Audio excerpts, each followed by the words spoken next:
जानिए कहानी बिहार के पूर्व डीजीपी अभयानंद की। कभी नहीं बनना चाहते थे आईपीएस अधिकारी। फिजिक्स से था गजब का प्यार, पर पटना साइंस कॉलेज में हुआ कुछ ऐसा कि बदल दी राह। 20 साल की उम्र में क्रैक किया यूपीएससी। नीतीश कुमार के सुशासन को स्थापित करने में रहा अहम योगदान। पीडी ट्रायल या सैप की स्थापना सब इन्हीं के दिमाग की रही उपज। सुपर 30 के जरिए बिहार में शिक्षा जगत को दिया नया नजरिया। गरीब बच्चों के आईआईटी एनआईटी पहुंचने का खोला रास्ता। जानिए सब कुछ कहानी जिंदगी की में गरिमा भारती के साथ। नमस्कार, मैं हूं गरिमा भारती और लाइव सिटीज के खास कार्यक्रम कहानी जिंदगी की में आपका स्वागत है।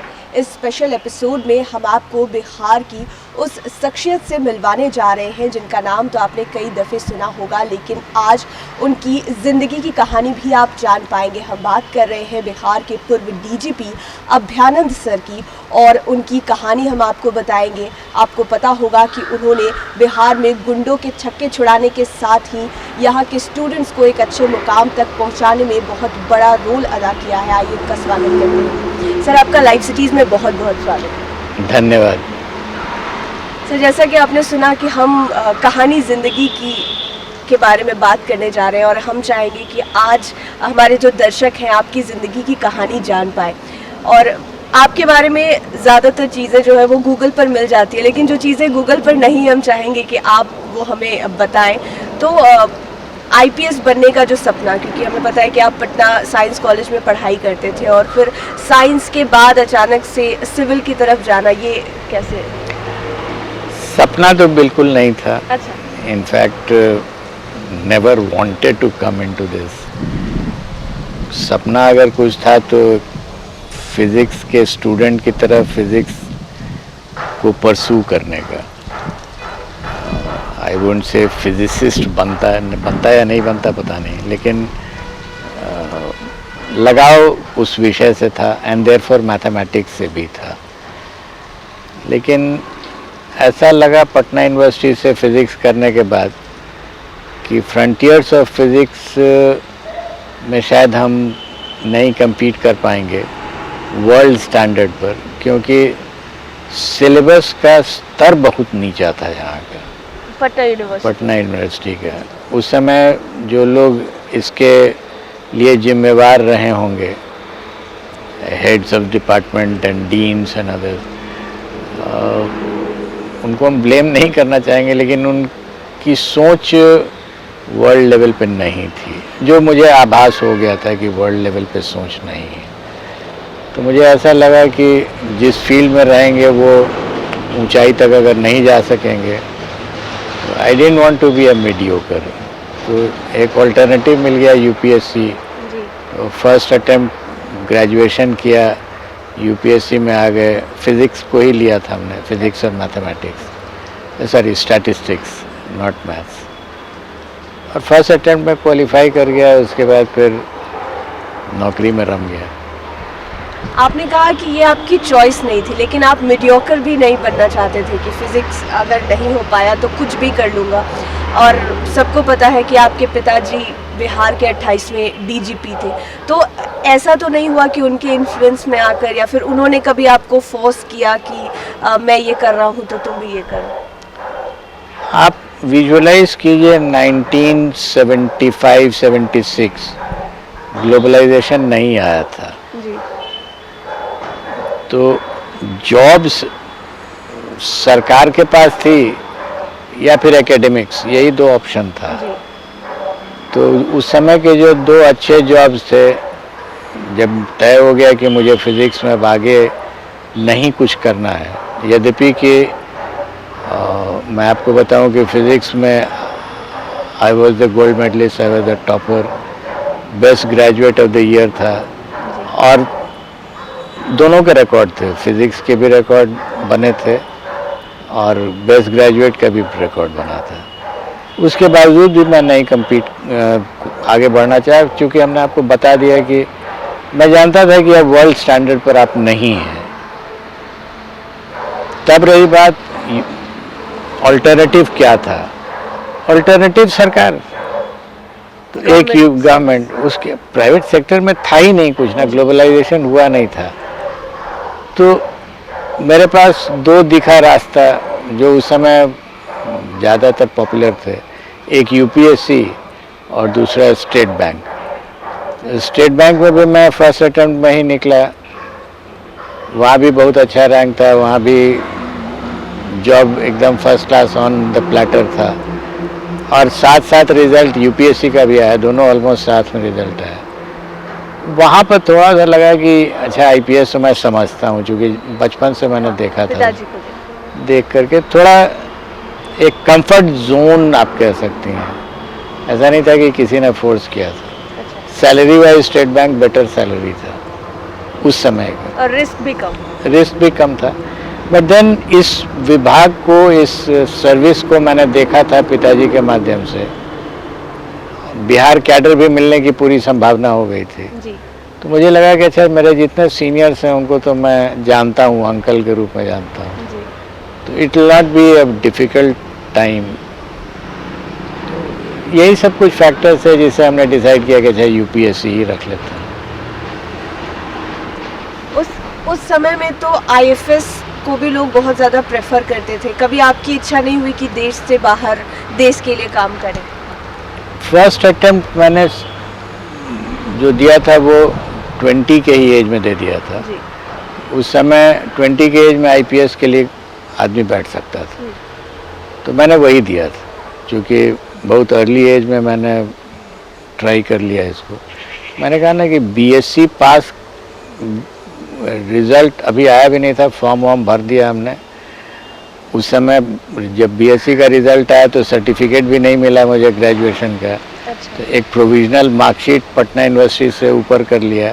मतलब आपने फाइनल ईयर में अपीयर होते हुए बीएससी दे दिया। 5th ईयर में एक नाम हमने लिखा लिया था एमएससी में। उसका एक ही कारण था, क्योंकि सरकार की तरफ से टॉप करने का और ग्रेजुएट बनने का एक स्कॉलरशिप मिल रहा था, और वो स्कॉलरशिप मैं छोड़ना नहीं चाहता था। पैसा था 1000 या 1200 रुपये मिलना, वो पैसा मिला, उसी साथ साथ यूपीएससी आईपीएस का रिज़ल्ट भी आया। उस पैसे का मैंने यूनिफॉर्म बनवा लिया। अच्छा। वो अपने पिताजी से भी नहीं मांगे हम, तो मामला वहीं से शुरू हो गया पुलिस का, और जब एक बार शुरू हो गया तो फिर पीछे मुड़ के मैंने नहीं देखा। यानी कि उस समय यूनिफॉर्म बनवाना 1000 के भीतर हो जाता था? हाँ, उस समय इतनी महंगाई नहीं थी जितनी अभी है। आपने कहा कि फिजिक्स को लेकर जो आपका प्रेम था, क्या यही कारण था कि आपने सुपर 30 के बारे में सोचा, उसको विजुअलाइज किया? एज ए स्टूडेंट मेरा प्रेम था, वो कंटिन्यू किया था जी। लेकिन एज ए टीचर जो चेंजेस आया ना, वो मेरे अपने बच्चों के कारण आया था। क्लास 1-2 में मेरे 2 बच्चे हैं, एक बेटी है और एक बेटा है, दोनों के बीच में 1 ईयर का गैप है एज में, बेटी बड़ी है। तो जब मैंने इनसे बातें करनी शुरू की क्लास 1-2 में, तो मैंने पाया कि टीचर होता क्या है। टीचर तो मैं था नहीं, टीचर होता क्या है, और इनको पढ़ाते पढ़ाते शौक डेवलप कर गया टीचिंग का, और उसमें मज़ा आने लगा, जबकि मेरी कोई प्रोफेशनल ट्रेनिंग नहीं थी टीचर। और उस टाइम सर आप सर्विस में थे ऑलरेडी? यस। तो जब ये स्टार्ट मैंने किया, देन आई रियलाइज कि टीचिंग तो बहुत मज़ेदार चीज़ है। बेसिकली टीचिंग का अर्थ हो जाता था कि कौन किसको ज़्यादा बेवकूफ़ बना रहा है। अच्छा। टीचर स्टूडेंट को बेवकूफ़ बनाए या स्टूडेंट टीचर को बेवकूफ़ बनाए, आदान प्रदान हो रहा है जी।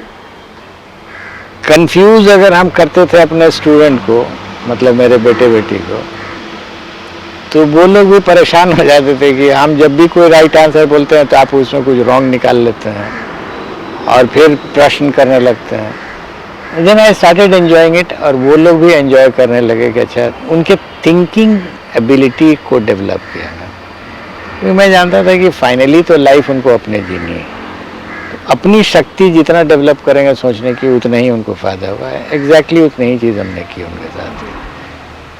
तो फिर यहीं से आपको सुपर 30 का कॉन्सेप्ट मिला कि आगे और अंडर प्रिविलेज बच्चों को पढ़ाना है, आगे बढ़ाना है। एग्जैक्टली उस समय नहीं, जिस समय इन लोगों को मैं स्कूल में पढ़ा रहा था अर्ली एज में, बट जब ये दोनों चले गए और IIT से ग्रेजुएट किए इंस्टीट्यूट्स अपने, एक बेटी रुड़की गई, बेटा दिल्ली गया जी, IIT दिल्ली, तो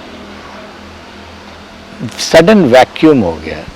उस समय ये आइडिया आया कि तब हम करें क्या, और मेरे सौभाग्य से सरकार जो उस समय की थी वो मुझे ऐसी जगहों पर रख रही थी जहाँ कुछ विशेष काम नहीं था।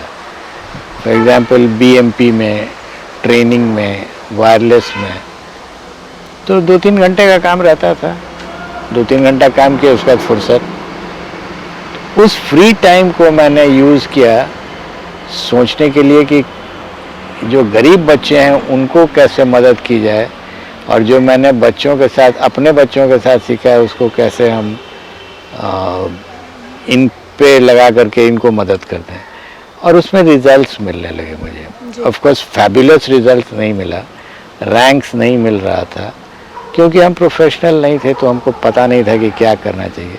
बट हर साल जो हम करते गए तो अपनी गलती से हमने सीखना शुरू किया, और फिर धीरे धीरे अपने आप को इम्प्रूव कर लिया, इवन एज अ टीचर। तो ये लीजर टाइम में जो आपने सोचा, ये तो बिहार के लिए नहीं पूरे देश के लिए एक माइलस्टोन ही बन गया। अभी तो सबों को पता है कि अभ्यानंद सुपर 30 के बाद अभी आप क्या काम कर रहे हैं टीचिंग के फील्ड में? ऐसा कोई प्लान मेरे पास नहीं है शुरू से। अगर मेरे पर्सनालिटी को आप जज करेंगे तो मैंने कभी कोई प्लान्ड वे में नहीं किया है। जी। ऐसा नहीं है कि मैंने कोई खाका तैयार किया हो, उसके नियम बनाए हों और उसके अनुसार मैंने काम किया हो। I have never done that, never. Policing में भी मैंने ऐसा कोई काम नहीं किया कि खाका बना के और तब चलाया उसमें। थॉट्स फ्लैश में आता है, ऐसा कोई प्रॉब्लम पर मैं सोच रहा हूँ, सडनली कुछ फ्लैश करता है, और वो फ्लैश को अगर इम्प्लीमेंट मैं करना चाहूँगा, इम्प्लीमेंटेशन हो गया, इसका मतलब वो फ्लैश अच्छा था। जी। और मैं ये मानता हूँ कि अगर मेरा फ्लैश हम इम्प्लीमेंट करना चाहे और वो नहीं इम्प्लीमेंट हो सका तो हम डिस्कार्ड कर देते हैं। यानी कि इस वक्त अभी आप बच्चों को पढ़ा रहे हैं, क्योंकि अगर आपको एक बार ऐसा सोच आ जाता है कि आप किसी की मदद करें तो वो ताउम्र होता रहता है। तो सुपर 30 के बाद अभी आप वैसे बच्चों को पढ़ाने की कोशिश कर रहे हैं? It's not only in the field of education. एक थॉट आया बीमारी के बारे में। अच्छा। आप अगर रिटायरमेंट के समय, रिटायरमेंट के करीब 10 साल पहले से एक फीलिंग आ गई थी कि इतनी बीमारियां क्यों हो रही हैं। अपने आप में परेशान था कई बीमारियों से, तो पता ही नहीं चल रहा था कि करना क्या है इसमें। तो हमने तय किया था कि रिटायरमेंट के बाद अब हम, ऐसा नहीं है कि सिर्फ जो दवाई डॉक्टर ने दे दिया उसको खा लेंगे और ठीक होना होगा हो जाएगा, नहीं ठीक होना होगा नहीं होगा, ये स्थिति नहीं होगी। मैं समझना चाहता हूँ, यद्यपि कि मेरा विषय नहीं था, बायोलॉजी मेरा विषय नहीं था, मेडिसिन मेरा विषय नहीं था, फिर भी मैंने कोशिश की समझने की, लाइफ है क्या, बीमारियां हो क्यों रही हैं। और मुझे कहते हुए अच्छा लग रहा है कि मैंने 2 मुख्य बातें समझी और उसको मैं अभी अपना मूल आधार बना करके अपने ज़िंदगी को कोशिश कर रहा हूँ आगे बढ़ाने का। एक है, food is the best medicine. आपका अगर कोई सबसे अच्छा दवा है आपके लिए तो वो आपका खाना है। और दूसरा, your body is your best doctor. अगर कोई आपके बॉडी को समझ सकता है तो वो डॉक्टर नहीं समझ सकता, वो आपका बॉडी ही समझेगा और वही आपको सिग्नल भी देता है। ये 2 बातें मुझे बहुत अच्छे से समझ में आ गई और मैंने इसको अपनाना शुरू किया। ऑफ कोर्स बीमारियां इतनी पुरानी हैं कि वो जड़ से तो पता नहीं कब जाएंगी, लेकिन उस दिशा में चेंजेस होने शुरू हुए हैं। इसको हमने दूसरों के साथ शेयर किया, जो लोग मेरी बात सुनने को तैयार हैं, क्योंकि मैं डॉक्टर नहीं हूँ तो प्रिस्क्राइब तो कर नहीं सकता हूँ, लेकिन अपने शरीर पर तो अपना ही सकता हूँ। और लोगों ने इसको समझ करके अपने यहाँ भी ट्राई किया, और वो लोग फिर they come back to me saying कि हाँ ये तो अप्लाई करता है। इस पूरे प्रयास में मेरी बेटी ने मेरा साथ दिया है। मेरी बेटी रुड़की से करके at the age of 29, Richa Ranjan नाम है उसका, वो कॉरपोरेट वर्ल्ड में मॉर्गन स्टैनली में वाइस प्रेसिडेंट हुई। 31 के एज में उसने रिजाइन कर दिया। उसको भी यही पकड़ लिया कि ये हम बीमारी अपनी समझेंगे। सबों को कुछ ना कुछ बीमारियां हो जाती हैं, मोस्टली जिसको आप ऑटो इम्यून डिजीज कहते हैं। हम लोग दोनों मिल करके करना शुरू किया, और आपको विश्वास नहीं होगा, इसको जब हम लोगों ने जड़ पे जाना शुरू किया, we started with old illiterate people, old मतलब 100 ईयर्स, जो अभी जिंदे हैं गांव में, उनको हम लोगों ने पकड़ा। आप क्या खाते थे, आपके पिताजी क्या खाते थे, आपने अपने दादा को देखा होगा वो कैसे रहते थे। तो उससे हम लोगों ने बहुत सारी चीज़ देखी, और कहाँ हमने चेंजेस कर दिया अपने लाइफस्टाइल में, और वो चेंजेस से कुछ प्रॉब्लम हुआ क्या हमारे। तो जब इस तरह से समझना शुरू किया तो बहुत सारी बातें दिखने लगी, और अगर उसको हमने अपने to the extent possible changes करना शुरू किया, वी फाउंड, सबको लगने लगा कि हाँ तो चेंजेस होता है इसमें। सर, अब बात पुलिसिंग की भी कर लेते हैं। हमें पता है कि जब नीतीश कुमार आए बिहार में, और उनके पहले कार्यकाल को लोग याद करते हैं, उस कहा जाता है कि बिहार में सुशासन की स्थापना हुई, और उसमें आपका रोल बहुत बड़ा रहा। बिहार में स्पीडी ट्रायल को इंट्रोड्यूस कराने की बात हो, या फिर सैप की बात थोड़ी देर पहले हम कर रहे थे कि स्पेशल ऑक्सिलरी पुलिस, इन सब के बारे में थोड़ा बताइए कि कैसे ये थॉट्स आपके दिमाग में आए, और इम्प्लीमेंट करने में कितना मुश्किल हुआ, गवर्नमेंट को इसके बारे में समझाने में किस तरह से आपने प्रयास किया? गवर्नमेंट को समझाना क्या था, मुख्यमंत्री जी ने पूछा था जी, कोई रास्ता है, क्योंकि कानून की किताबें लिखी हुई हैं जी, आपको अगर इम्प्लीमेंट करने आता है, और किस कानून को कब कहाँ कैसे इम्प्लीमेंट कर दिया जाए, तो ये सोच तो किसी वरीय पुलिस पदाधिकारी का होगा, वो राजनीतिज्ञों का नहीं हो सकता है, क्योंकि वो क्रिमिनल लॉ के प्रोफेशनल्स नहीं हैं। अगर कोई पूछे कि क्रिमिनल लॉ का इम्प्लीमेंटेशन का प्रोफेशनल कौन है, तो वो पुलिस है। It's as simple. तो उन्होंने हमसे पूछा कि आप इम्प्लीमेंटेशन कुछ हो सकता है, कोई रास्ता है। अगर कोई रास्ता आप नहीं बताइएगा तो जो पुलिस का अपना तरीका होता है, डंडा निकलेगा और काम शुरू हो जाएगा, और वो इतना काउंटर प्रोडक्टिव होता है कि आज के युग में आप डंडा लगा करके काम नहीं करा सकते हैं, असंभव है। आज से 50 साल पहले होता होगा कभी, आज तो नहीं हो सकता है। तो अकल तो इसमें है कि आप कानून के रास्ते से आकर के, और जिसको मैं कहूँगा कानून का डंडा, हाथ का डंडा नहीं, लकड़ी का डंडा नहीं, कानून का डंडा। अगर कानून का डंडा लगाने की आप में सलाहियत है तो लगा करके देख लीजिए। तो मैंने यही सोचा था कि अगर डंडा लगना ही होगा तो कानून का लगेगा। तब यह है कि वो डंडा इतना हार्ड हिटिंग होगा, हार्ड का मतलब होता है फास्ट, इसीलिए वर्ड आया स्पीडी ट्रायल। ट्रायल तो होता ही रहता है, आज से थोड़ा ही हो रहा है, बहुत सब जमाने से हो रहा है ट्रायल, बट स्पीड अगर ला सकते हैं। अगर किसी को आप एक थप्पड़ मारिए और 100 साल में आप ऐसे लाते रहिए, हाथ को यहाँ सटाते रहिए, उतना ही दूर तक अंदर जाएगा, तो उसको लगेगा ही नहीं कि वो फूल के भी माफिक नहीं होगा। लेकिन अगर शॉर्टेस्ट टाइम में हार्डेस्ट क्लैप लगेगा विद दैट फोर्स, फोर्स अपने आप बढ़ जाता है फिजिक्स से। तो यही हमने सोचा है कि अगर कन्विक्शन ही होना है तो दिनों में होगा, वो वर्षों में क्यों होगा। तो अभी तो फिर स्थिति खराब हो गई स्पीडी ट्रायल की। अभी क्या हो रहा है मैडम, हमको नहीं पता है, और फ्रैंकली हम इंटरेस्टेड भी नहीं है जानने में। सोशल मीडिया में देखते रहते हैं, लोगों का बयान सुनते रहते हैं। आपने सोशल मीडिया पर कैंपेन भी चलाया था कैंपेन वर्ड नहीं है, थॉट्स अपना हमने लिखा था। जी, campaign is not the right word. Corruption को लेकर। हाँ, एक हैशटैग हमने यूज़ किया था, चुनावी मुद्दा भ्रष्टाचार। जी, क्योंकि एज ए सिटीजन हम फील करते थे कि भ्रष्टाचार को चुनावी मुद्दा बनना चाहिए। बिल्कुल। आप परेशान हैं, इसलिए हम बीमार हैं, मेरे पेट में दर्द है, तो हम चिल्लाएंगे तो जरूर कि हमारे पेट में दर्द है, कोई आए।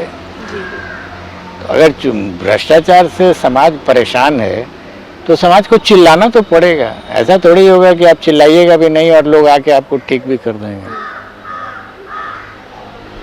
और अगर बात सैप की करें, स्पेशल ऑक्सिलरी पुलिस की, तो इसके फॉर्मेशन में कितनी मुश्किलें आई थी? आराम से लोग मान गए थे जो रिटायर्ड आर्मी मैन थे?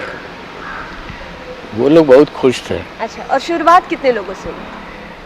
मुझे जहाँ तक याद है 5000 था 5000 at a time. At a time. First lot ही 5000 का। जी, तो मतलब कि सब गवर्नमेंट में भी लोग मान गए थे आसानी से?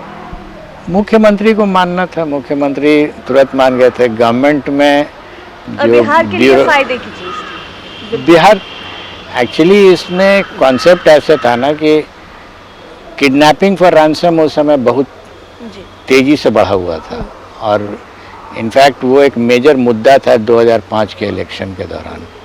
लोग परेशान थे।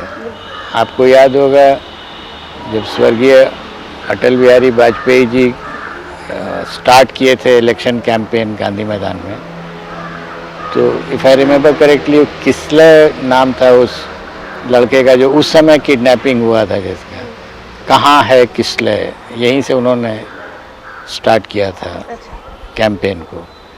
किडनैपिंग था मेजर इशू। तो जब सरकार आई थी तो उनके सामने सबसे बड़ा इशू यही था कि किडनैपिंग रुक सकता है कि नहीं रुक बिहार सकता है, क्योंकि कैंपेन का मेन थीम ही था वही। तो इशू यही था ना कि किडनैपिंग को रोकना है और हमारे पास फोर्स नहीं था। बिहार पुलिस के पास कांस्टेबल्स नहीं थे, वैकेंसी बहुत ज़्यादा थी, जो थे भी वो बहुत प्रोफेशनली साउंड नहीं थे, वो ऑर्गेनाइज गैंग से लोहा लेने के लायक नहीं थे।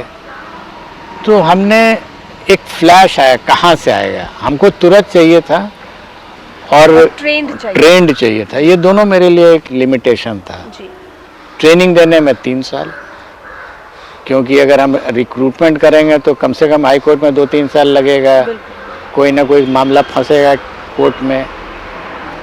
तो ये आइडिया आ गया कि मैं ठेका पर क्यों नहीं ले सकता हूँ। इनफैक्ट मुख्यमंत्री जी को जब हमने 1-to-1 उनको ये बताया कि ये आइडिया है, तो उनको लगा कि पॉसिबल कैसे है, कॉन्ट्रैक्ट पर पुलिसिंग कैसे हो सकती है, कॉन्ट्रैक्ट पर तो सड़क बनता है, पुलिसिंग कैसे होगा कॉन्ट्रैक्ट पर। It was a valid sort of objection. तो मैंने बात की थी एडवोकेट जनरल से, तो उन्होंने कहा कि अगर दीज एन एडवोकेट जनरल, उन्होंने कहा नियत अगर साफ होगी अभयानंद जी तो सब कुछ ओवरकम किया जा सकता है, लीगली सब कुछ किया जा सकता है, नियत साफ होनी चाहिए। और आप विश्वास नहीं करेंगे, जब ये बना सैप तो उस समय के जो डिफेंस मिनिस्टर थे जी, उन्होंने एक चिट्ठी लिखी सभी चीफ मिनिस्टर्स को कि बिहार ने एक ऐसा बनाया है फोर्स। हाँ, बहुत राज्यों ने इसको कॉपी किया। जी, बिल्कुल। तो ये पॉपुलर हो गया और यूजफुल भी हुआ। और जो आर्मी मैन रिटायर हुए उन्हें भी उनके लिए आर्मी मैन जो रिटायर्ड होते थे वो सिनेमा हॉल में चपरासी बन जाते थे। अच्छा, तो उसके लिए भी बहुत डिमीनिंग हो जाता था ना कि सिनेमा हॉल में चपरासी, किसी बड़े कंपनी के गेट पर आप लाठी लेके खड़े हैं। उसे तो बेहतर है कि कोई स्टेट का जॉब कीजिए और आपके हाथ में अस्त्र है और आप वही काम कीजिए जो शुरू से जो आप कर रहे थे। तो ये थॉट कोई सोच के थोड़ा ही आता है, तो फ्लैश में आता है। ट्रैक करता है। तो और सर, अंत में हम चाहेंगे कि बात करें एजुकेशन के क्षेत्र में आप जो काम कर रहे हैं, तो अभी आप इसे आगे और कंटिन्यू करना चाहेंगे या फिर आपने कहा कि अब दूसरे तरफ भी आपका रुझान जा रहा है मेडिकल के क्षेत्र में, आपने फूड के बारे में बताया उधर, या फिर एजुकेशन को भी कंटिन्यू करेंगे? कोई म्यूचुअली एक्सक्लूसिव नहीं है कि अगर ये होगा तो वो नहीं होगा। बट एजुकेशन के बारे में मैं आपको बहुत स्पष्ट बताऊं, अगर मैं पढ़ाऊं नहीं प्रतिदिन तो मैं बहुत अधीर हो के कहता हूं कि तो पेट का अन्न नहीं पचेगा। अभी भी आप हर रोज पढ़ाते हैं? Every day. तो सब अभयानंद सुपर 30 जहाँ मैं रहता हूँ उससे 5 मिनट की दूरी पर है, एक गांव में घर लिया हुआ है। अच्छा वहीं बच्चे रहते हैं, सस्ता पड़ता है वहाँ रहना, अच्छा खाना भी सस्ता है, गांव है, जी। वहीं बच्चे रहते हैं। एवरी डे मॉर्निंग में थोड़ा व्यायाम करके निकल जाता हूँ, 2-3 घंटा पढ़ा लेता हूँ तो मन शांत हो जाता है। सर एक मैं बात पूछना चाहूँगी कि आप बिहार में पुलिस के बड़े बड़े पदों पर काम कर चुके हैं, डीजीपी तक बने, लेकिन बिहार में जिस तरह का माहौल था, ऐसा कहें कि कास्ट वाली पॉलिटिक्स के बीच में पुलिसिंग करना कितना मुश्किल कितना आसान? यथार्थ तो था, जी अब वो मुश्किल हो या आसान हो, उस यथार्थ के बीच में रह करके भी हमको काम करना था। मुझे स्मरण केवल एक ही चीज़ से, और उससे हमको प्रोत्साहन भी मिलता था। हमारे जो नेशनल पुलिस एकेडमी में डायरेक्टर थे, जब हम लोग ट्रेनिंग ले रहे थे, स्वर्गीय राजदेव बाबू, उन्होंने एक बात कही थी कि तुम लोग पूरी ज़िंदगी कीचड़ में रहोगे और उसमें कमल की तरह रहना, मतलब गंदगी के बीच में आपको रहना होगा। तो आप गंदगी अगर साफ़ी हो गई और तब आप वहाँ क्या कर रहे हैं, गंदगी के बीच में रहिए और काम कीजिए। उस गंदगी का एक भी ड्रॉप आपके ऊपर नहीं रहना चाहिए। आपका काम है साफ करना, लेकिन उसमें लिप्त हो जाना आपका काम नहीं है। और ये भी नहीं कह सकते हैं कि आप गंदगी है तो हम क्या करें, तो फिर आप कर क्या रहे हैं वहाँ। यानी कि साफ सुथरा रहते हुए कैसे उस गंदगी को दूर करना है, ये मेन प्रयास तो करना ही पड़ेगा। सर बहुत बहुत धन्यवाद, आपकी बातें काफ़ी मोटिवेटिंग रही और हमारे दर्शक भी अब जान पाए कि आखिरकार क्या कहानी रही आपकी ज़िंदगी की। थैंक यू, प्रणाम। तो कहानी ज़िंदगी की इस एपिसोड में इतना ही। आपने पूर्व डीजीपी अभयानंद जी की बातें सुनी कि कैसे कैसे उन्होंने बिहार में रहकर काम किया, क्या सपने थे क्या सपने नहीं थे, और तमाम बातें उन्होंने बताई है। उम्मीद है ये एपिसोड आपको पसंद आया होगा। लाइव सिटीज़ के साथ आप बने रहें, हमारे चैनल को सब्सक्राइब करें। ये वीडियो फेसबुक पर देख रहे हैं तो पेज को लाइक करें, साथ ही साथ आप हमें ट्विटर पर भी फॉलो कर सकते हैं। धन्यवाद।